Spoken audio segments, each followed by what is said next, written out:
an active member of the Summerfield community, and a parent advocate for my education region.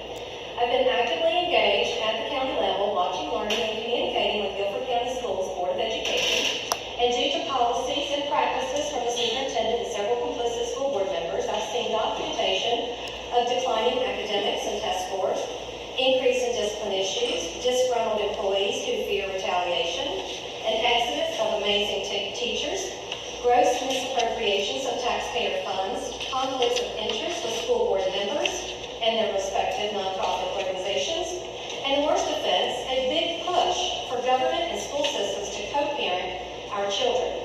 As you know, there was a recent hearing at Northern High School by two brave parents who challenged the book after learning a 17-year-old student reported that book as being disturbing, pornographic, and inappropriate. What you may not know is that there was a second book hearing by a different parent about a different book, citing the same issues of explicit sexual content. I bring this up because during the second book hearing, the media specialist stated the following, quote, "Our conceptions of what is appropriate and inappropriate sexual information for children is not based on biology and not based on any scientific evidence. Rather, Western taboos about sexuality are created to maintain a race-class heteronormative power structure. Childhood and innocence can function as a convenient excuse for adults and parents not to address sexual knowledge with their children.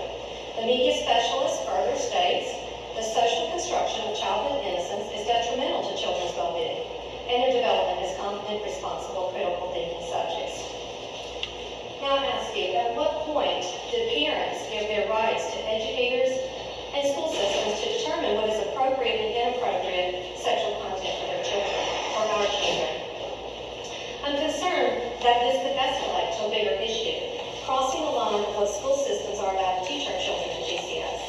The Cumberland County School System and other Eastern North Carolina school systems adopted a sex education program called Get Real. For 6th grade workbooks of Get Real, students as young as 11 years old are being taught that being comfortable and ready is the primary criterion for sexual activity. They are exposed to a discussion about boyfriends getting his girlfriend drunk so he can make out with her, and there are themes of masturbation are introduced. In the 8th grade curriculum of that same workbook,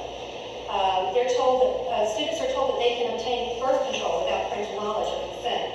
And the curriculum discusses changing a relationship with the boyfriend by introducing sex after 6 months. It also refers to having multiple sexual partners simultaneously.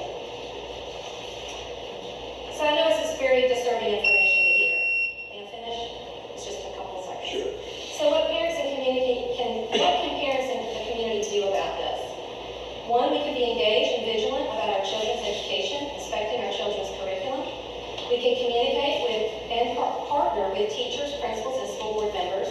And we can elect conservative people, namely Demetria Carter, who is running for GCS School Board at large. Demetria will work with parents to keep this kind of inappropriate curriculum out of our schools.